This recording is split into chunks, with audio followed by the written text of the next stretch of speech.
Здравейте от Хургада, Египет, приятели! Аз съм Лора и много обичам да пътувам. Дойдох тук на слънце и сега ще ясна. Характерното за арабските конеи, че са супер елегантни. Виждате как опашката им е вирната, лацунката леко също. И да ми да ударя два пъти из ясното краче и да тръгнем в галоп. Не, че мога, но ми се дощя, като гледам този безкрайен филм.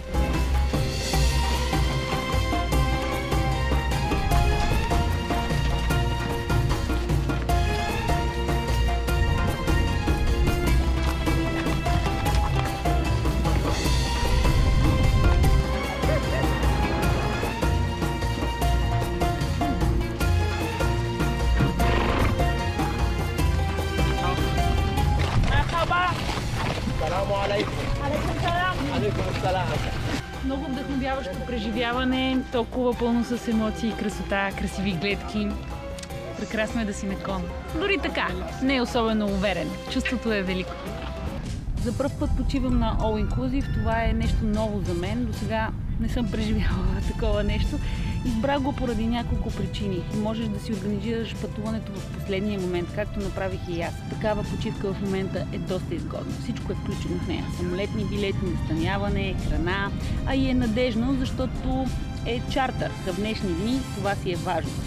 При толкова отменени полети. Хотела предлага толкова много варианти за релакс, много зелени площи, цветя, добре поддържани. Прилича на една огромна градина. Има не малко басейни. Не съм ги броила колко точно, но поне 15-тина със сигурност. Има няколко атракциона, водни парзалки и аз се пуснах на тях, беше доста забавно. Няколко ресторанта, барове, места, на които да си вземеш следобедна закуска. Персоналът е винаги усмихнат, а пък в самите стаи, които са доста грамадни, с хубави тераси и изглед към градината или водата, винаги те очаква някаква изненада. Камерерите, които са предимно мъже, оформят хавлите много често като животни. Последния път нашия камерер ни изненада с маймунка, която висеше от тавана. Много беше забавно. Бакшишите тук са религия. Те са на почит.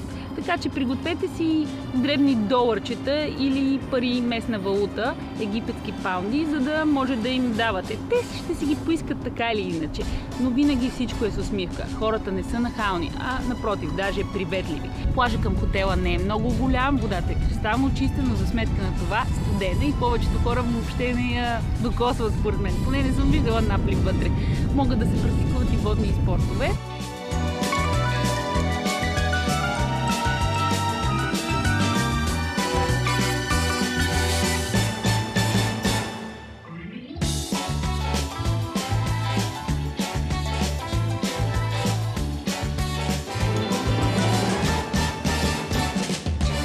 Като цяло, хотела предлага всичко нужно, за да не излизаш от него. Може да се чувстваш комфортно тук цяла седмица без проблем, ако това е твоя начин на почивка. Но такива хора като мен не могат да стоят на едно място и честно може да се каже, че въобще не съм си починала от тази почивка, тъкмо обратното. Освен конете, посетих Луксор и Кайро. Видео може да гледате в канала. Отделно видео, което ще се появи, надявам се, скоро. Посетих и град Хургада, старата му част, марината и пазара, който е изключително колоритен. Там се заредих с много топлина от местните хора. Толкова много усмивки имаше. Бяха страхотни. Трафика също е интензивен, клаксоните се чуват. Значи сме на правилното място. Щъкат хора. Може би пазаруват за празничната вечеря на 31 декември.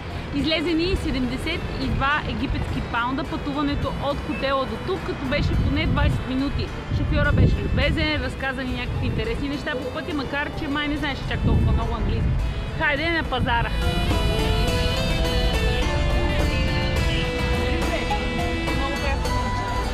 Бих се надявала да има прясно манго, но... Благодаря, но не му е сезона сега. Mango 1 kilo, 25 pounds. Okay, we will come. Много са отзивчиви и любезни, и добри търговци са. Много жив пазар, много е. Много е прекрасен пазара, има всякакви зеленчуци по две, супер пресни и мирише на ароматни пръчици. Направо е жестоко.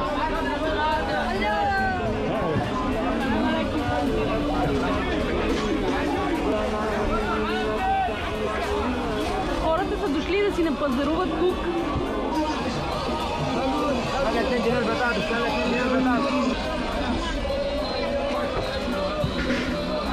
Бамия. Тук, между другото, я обожават, както навсякъде в Близкия изток. Вижте колко е цветна. Супер е. И шарена, сочна, уникален зелен боб отзад.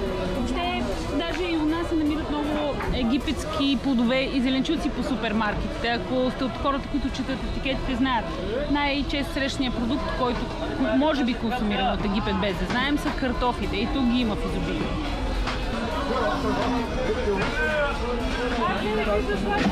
Супер яките бакладжани, аз съм голям фен на бакладжаните. Тук ги има в всякакви форми, цветове и размери. Направо са жестоки и много пресни. И макар че е зима, пазара е бъкан с прясна стока. Все пак африканска зима, 25 плюс градуса, нали така? Манго ще ни продадат сега.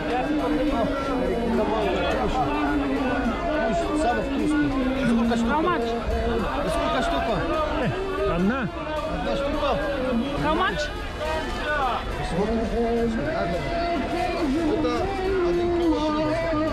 Значи 3 лева струва това манго. 3 лева голямо. В България много често го продават и като аероманго и струва 15 лева някъде. Взимаш ли го? Окей, ще го вземем. Окей. Финика сега. Финика вкусно. Хората говорят руски, защото тук има много руснаци и ни взеха за руснаци. Това е форма, изглежда доста прясна. Леко е хрупкава и сладка. Хич не е лоша. И е студена. Много е приятна. Ще да пробваш. Стигнеш ли да? Окей, спазарихме за 40 паунда голямото манго и формите, които са много приятни. Сигурно струва пъти по-ефтино. Не говориш арабски, това е.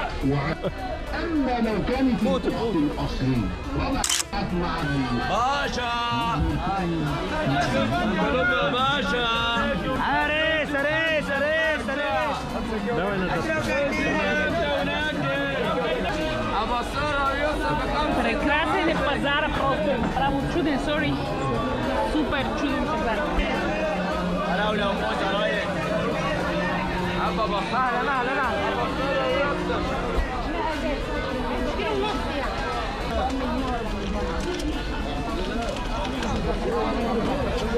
Така изглежда баклата за тези от вас, които не знаят. Баклата, с която се правят много от ястията тук, като фул. Другото има аромат на прясно, нищо, че го казват мотите. Въобще така беше и в Тибет, така съм виждала, че го продават и на други места. Едно време и в България на женския пазар беше подобен начин. И тези пресни форми. Някак много хрупкави, сладки.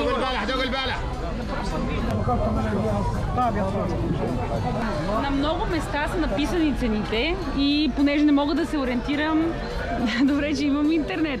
Това са цените, вече ще мога да се пазаря по-адекватно. دي السودان تعالي كده ارجع بس قدامك هذا عمقة Welcome to Hurghada. يلا جميل سيدنا النبي جميل ولا تقعدوا تصوروا Sorry? تشتري ولا تصوري؟ يا مدام صورة Разбирам. 8 паунда би трябвало да струва 1 килограм нар.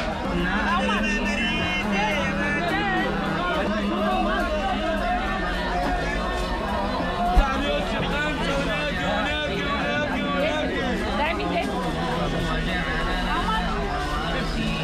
Ето, взех си нар за 10 паунда, което е левче. Сега иска нетърпеливо да ми продаде ягоди. Аз така ли ще видя, че ще си купя? Леле, трябва субтитри за това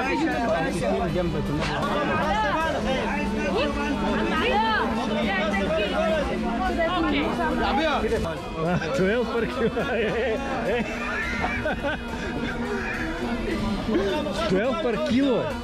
Цените винаги са много по-високи за нас, туристите, и дори да знаеш реалните цени, пак не можеш съвсем да се спързариш. Фото? Окей. يلا يلا يلا يلا هذا سيمام فوتو يلا يلا تعال انت هنا وانت تعال هنا وكله يقول بطي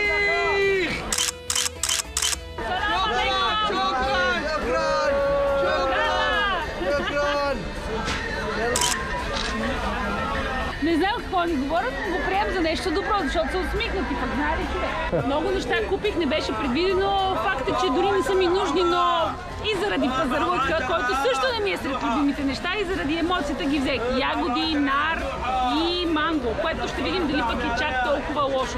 Всички са много усмихнати и отзивчиви в Египет. Да, вярно, че това им е работата, но отвъд това е нещо в самите хора, да са толкова позитивни и добри.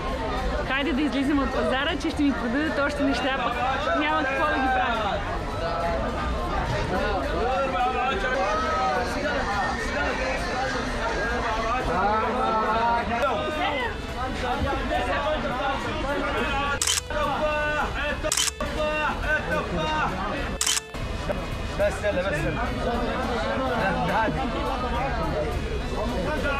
Ето, казах ли, всички са много забавни, се снимат с мен, от така отдавна са се снимали с мен, едно съм в Китай.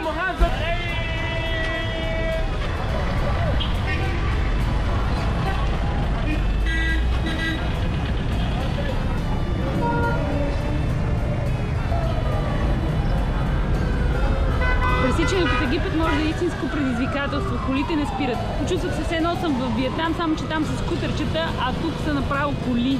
И не спират. Някак си трябва сам да си намериш пътя, по който да се пласираш между тях безопасно.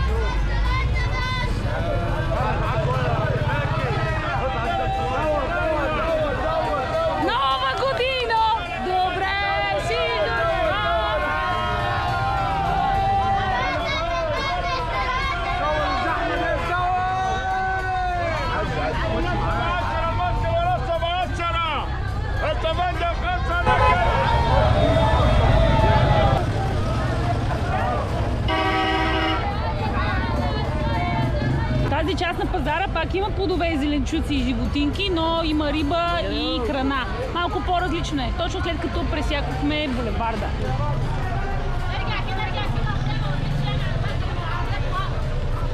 Тук мирише по друг начин на хляб. Направо ми се иска да си вземам. Вижте как се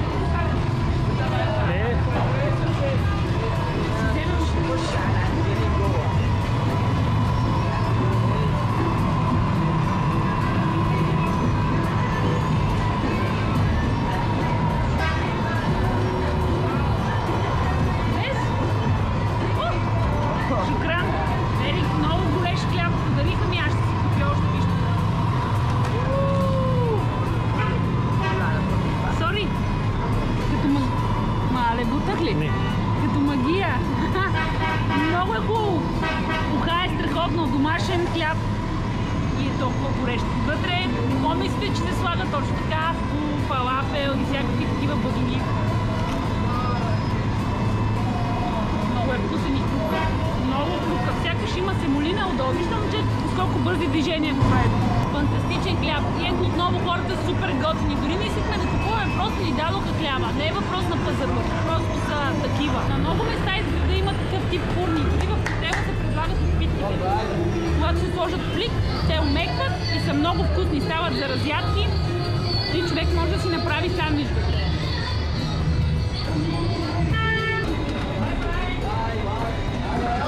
Имах шанса да опитам и местна храна, стрит фуд, което си е супер предимство за мен.